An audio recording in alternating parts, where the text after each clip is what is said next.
बच्चों क्लास 5 में एक चैप्टर है अ हैप्पी चाइल्ड, यही तो है ना? फोर्थ की है। क्लास 4 में ये चैप्टर है अ हैप्पी चाइल्ड। आज हम लोग इसी को पढ़ेंगे, ठीक है ना? तो ये लाइनें हमने आपके यहाँ लिख दी है। My house is red a little house. Poet कह रहा है एक बच्चे के माध्यम से। ये लिखा किसने है? एक पोएट ने लिखा है ना? ये तो आप जानते हैं कि कविता कौन लिखता है? कवि लिखता है। और कवि को अंग्रेजी में क्या बोलते हैं? पोएट बोलते हैं। और पोएट क्या लिखता है? पोएम लिखता है ना? हमने आपको पिछली क्लास में बताया था कि पोएट जो है वो पोएम लिखता है, और हम लोग ये पोएम पढ़ रहे हैं। तो पोएम का नाम है अ हैप्पी चाइल्ड। क्या नाम है पोएम का? हैप्पी चाइल्ड, एक प्रसन्न बच्चा। हैप्पी मतलब क्या होता है? क्या हैप्पी मतलब प्रसन्न होता है, प्रसन्न या खुश, प्रसन्न या खुश। इतना वर्डों को हमने बगल में लिखा है, इसको आप लोग लिख करके लर्न कर लेंगे। माई मतलब मेरा, हाउस मतलब घर, रेड मतलब लाल, लिटिल मतलब छोटा, और हैप्पी मतलब प्रसन्न। इसमें कुछ वर्ड और है जो मैं आपको, ये देखो लाफ लिखा है, LAUGH, लाफ बोलते हैं। तो क्या पढ़ते हैं? लाफ मतलब क्या होता है? हंसना। लाफ मतलब हंसना, ठीक है ना? एक वर्ड इसमें और टफ है, यह है लॉन्ग डे। लिव है, लिव मीन्स क्या होता है?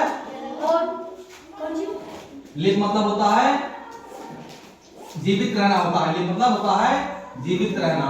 क्या होता है इसका मतलब? जीवित रहना। लिव मतलब जीवित रहना होता है, या जीना कहते हैं इसको। लिव मतलब जीना, ठीक है ना? जैसे हम लोग हमारा जीवन जो होता है लाइफ को लिव करते हैं, तो लिव लॉन्ग डे। उसके बाद है लॉन्ग मतलब होता है क्या? लॉन्ग का मतलब सीधा होता है लंबा। लॉन्ग मतलब होता है लंबा।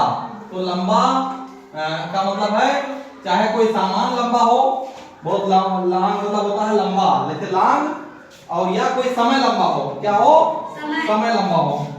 जैसे लट्ठा वगैरह होता है, नहीं, लकड़ी होती है, उसको भी लॉन्ग कहते हैं।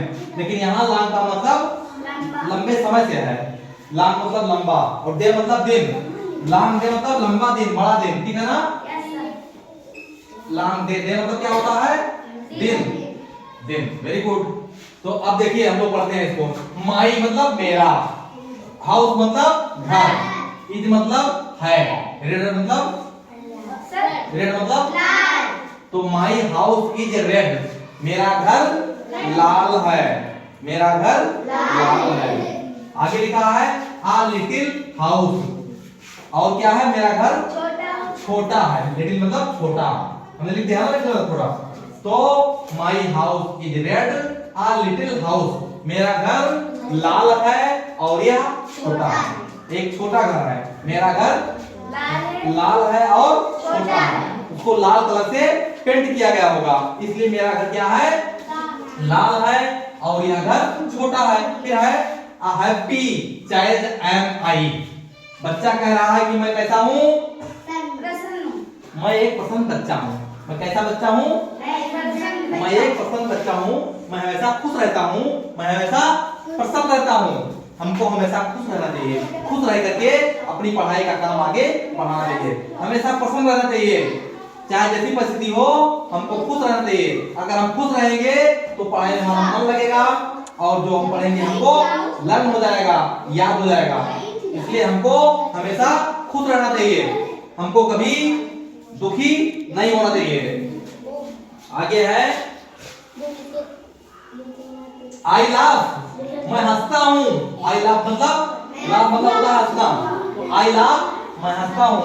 एंड हमने 2 बार लिख दिया है, इसमें एंड 2 बार हो गया, एक एंड हम मिटा देते हैं। And I laugh and live long day, मैं हंसता हूँ और पूरे दिन क्या करता हूँ? जीवित रहता हूँ, मतलब पूरे दिन। आई लाफ, मैं हंसता हूँ, एंड लिव लॉन्ग डे, पूरे दिन मतलब क्या कहते हैं? लिव मतलब होता है रहना या जीना, तो यहाँ लिव लॉन्ग डे मतलब होता है मैं लंबे समय तक हंसते हुए अपना दिन बिताता हूँ। आई लाफ लिखा है आई लाफ, बेटा थोड़ा सा टूट गया है। आई लाफ तो ही हमको थोड़ा समझ नहीं आ रहा क्या हो गया। आई laugh and play, I laugh and play, ये लाइन थोड़ा जो है गलत जा रही थी। I laugh and play and live long day. I laugh and play and live long day. यहाँ भी एक and लिखा हुआ है, इस पर आप and लगा लीजिएगा, ठीक है ना। अब देखो समझ आएगा।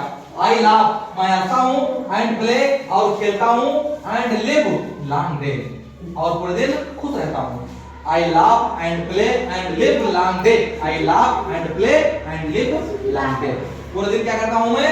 हंसता हूँ, खेलता हूँ और पूरे दिन ऐसे हंसते खेलते पूरे समय बिताता हूँ, ठीक है ना।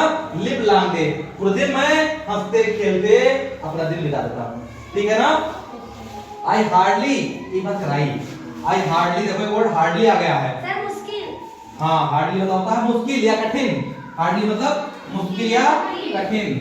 हार्डली, हार्डली का मतलब होता है कठिन या मुश्किल, कठिन या मुश्किल। ये पोएम वही स्टैंजे की है, बहुत सुंदर पोएम है। और आई हार्डली कहना मैं मुश्किल से कभी चिल्लाता हूँ। क्राई मतलब क्या होता है? चिल्लाना, C R Y cry, C R Y cry, cry से होता है चिल्लाना, आप लोग लिख लीजिएगा C R Y cry, cry का मतलब होता है चिल्लाना, क्राई मतलब क्या होता है? चिल्लाना। गुड, इस लाइन को मिला लीजिएगा। आई laugh and play and live long day, मैं हंसता हूँ और क्या करता हूँ? प्ले मतलब खेलता हूँ और पूरे दिन प्रसन्नचित रहता हूँ, ठीक है ना। आगे है आई हार्डली इवन क्राई, और मैं मुश्किल से ही कभी चिल्लाता हूँ, यानी पूरे दिन मैं रोता नहीं हूँ, मैं दुखी नहीं होता हूँ, मैं प्रसन्न रहता हूँ, कभी मैं चिल्लाता नहीं हूँ। एक बार फिर देखिए, my house is red a little house, मेरा हाउस, मेरा घर क्या है? लाल है और एक छोटा घर है।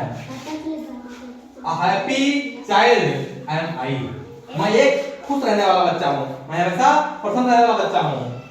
I laugh and play, मैं हंसता हूँ और खेलता हूँ और पूरे दिन हंसते खेलते बिताता हूँ। I hardly even cry, मैं मुश्किल से कभी चिल्लाता हूँ, मैं मुश्किल से कभी दुखी होता हूँ, ठीक है ना। दूसरी स्टैंजा है, मैं लिख रहा हूँ, आप लोग भी लिखते रहिएगा।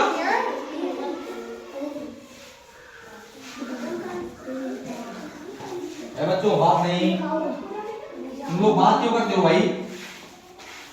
चीजों को पहले समझ लीजिए, उसके बाद कोई सवाल होगा तो हमसे पूछिएगा, और आपस में बात क्यों करते हो?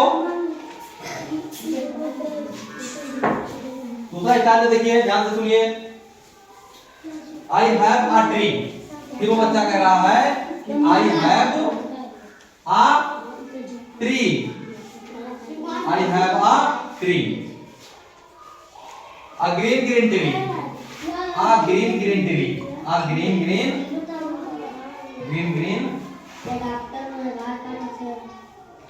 a green tree to save me from the sun, to save me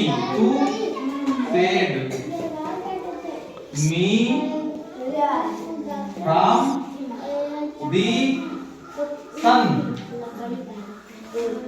Next line है, and under it I often sit, and under it, and under it I often sit। बहुत सुंदर लाइन है बच्चों, लिखते रहो। and under, या book में देखते रहो, वर्ड जो टफ वर्ड है उसको आप लिखिए, बाकी लाइनों को बुक से मिलाते रहिए बस। and under it इसको लिखने की कोई जरूरत नहीं है, आपकी बुक में लाइनें ऑलरेडी हैं। आप जो है जो बगल में मैं टफ वर्ड लिखता हूं उसको लिखते रहिए। When all my work is done, when all my work is done, when all my work is done। देखो अब इसमें जो टफ वर्ड है आई हैव मतलब रखना होता है, पास। हैव मतलब क्या होता है? पास। किसी के पास कोई चीज होता है तो वहां हैव लगाते हैं। और ट्री मतलब आप जानते हैं, ट्री का मतलब होता है, ट्री मतलब पेड़। हाँ, उसके बाद में ग्रीन मतलब क्या होता है? हाँ, ग्रीन मीन्स हरा।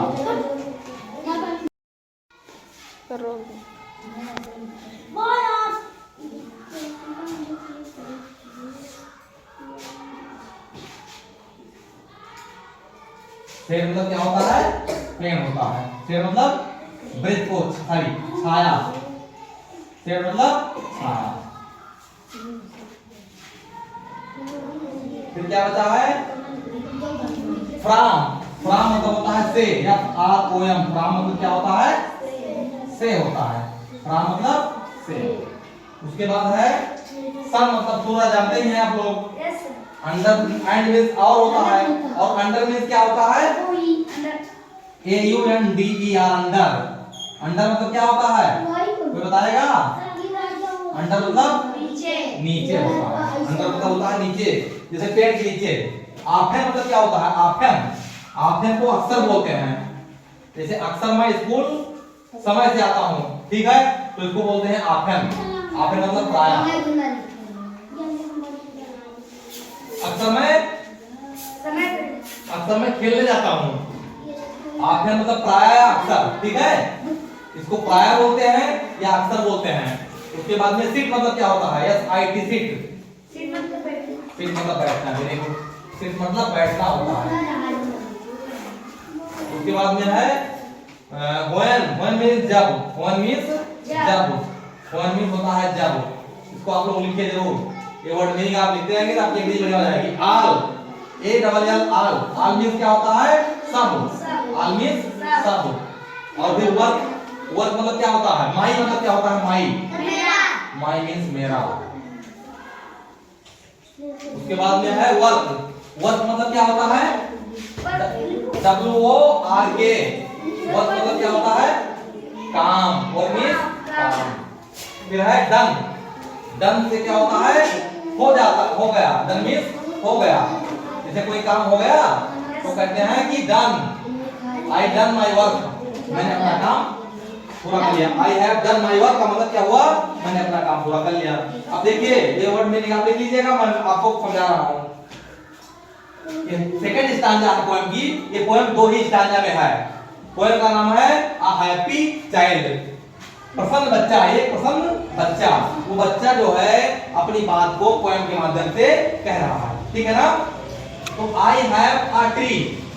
I have a tree. मेरे पास एक पौधा, एक पेड़ है। ट्री मतलब पेड़ है। कैसा है वो? Green green tree. वो हरा हरा पेड़ है। मेरे पास एक पेड़ है। अभी उसके पास घर था। पहले स्टैंडर्ड क्या बताया था उसने? I have a house. मेरे पास एक घर है। कैसा घर था? Red house. I have a red house. ये तो कहा उसने। अब वो कह रहा है कि आई हैव अ ट्री। मेरे पास एक पेड़ है, एक ट्री है। और कैसा ट्री है? हरा है। Green green tree. वो पेड़ कैसा है? हरा हरा पेड़ है। सेकंड लाइन है कि टू शेड। टू शेड मतलब छाया करना। शेड मतलब छाया करना। जैसे हम इस छत के नीचे है ना, तो हमको शेड मिली हुई है। ऐसे ही हम पेड़ के नीचे जाएंगे तो हमको वहां शेड मिल जाएगी। तो टू शेड मी, मुझे छाया देता है। फ्रॉम द सन। किससे छाया मिलती है? सूर्य के प्रकाश से ये पेड़ हमको छाया देता है। उस प्रकाश को रोक लेता है। सूर्य के प्रकाश को, सूर्य की लाइट को या सूर्य की रोशनी को ऊपर रोकता है और रोशनी हम पर नहीं पड़ती है और हम छाया में रहते हैं। तो शेड मी फ्रॉम द सन। ये मुझे सूर्य की रोशनी से शेड देता है, छाया देता है। थर्ड लाइन है एंड अंडर इट। और इसके नीचे। इट मतलब इसके। इट मतलब एंड अंडर इट, इसके नीचे। I often sit. मैं अक्सर बैठता हूँ या मैं रोज बैठता हूँ। अंडर इट, इसके नीचे। आई ऑफ्टन सिट, मैं अक्सर बैठता हूँ। फोर्थ लाइन है कि when all my work. When all my work, जब मेरा सभी काम इज डन, जब मेरा सभी काम खत्म हो जाता है, पूरा हो जाता है, तो मैं अपने ग्रीन ग्रीन पेड़ के नीचे जाकर के अक्सर बैठ जाता हूँ। क्लियर? वो कब बैठता है बच्चा? जब उसके सारे काम when all my work, जब मेरे सभी काम is done, पूरे हो जाते हैं, खत्म हो जाते हैं। ठीक है ना? तो मैं क्या कहता हूँ? And under it I often sit, तो मैं इसके नीचे अक्सर बैठ जाता हूँ। बात देखिए, I have a tree, a green green tree, मेरे पास एक पेड़ है, हरा हरा पेड़ है। ठीक? To shade me from the sun, ये मुझे सूर्य की रोशनी से छाया प्रदान करता है।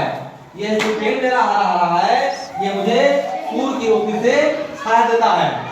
एंड अंडर इट, और इसके नीचे आई ऑफन सिट, मैं अक्सर बैठ जाता हूँ। When all my work is done, जब मेरे सभी कार्य पूरे हो जाते हैं तो मैं उस पेड़ के नीचे बैठ जाता हूँ। तो इस तरह से बच्चों इसको आप बार बार पढ़िएगा, वर्ड मीनिंग को तैयार कर लीजिएगा, और इसको हम एक बार फिर से दोहरा देंगे। आज आप लोग बढ़िया से पढ़ के फिर आइएगा, कल हम इसको फिर दोहराएंगे। Okay, that's all.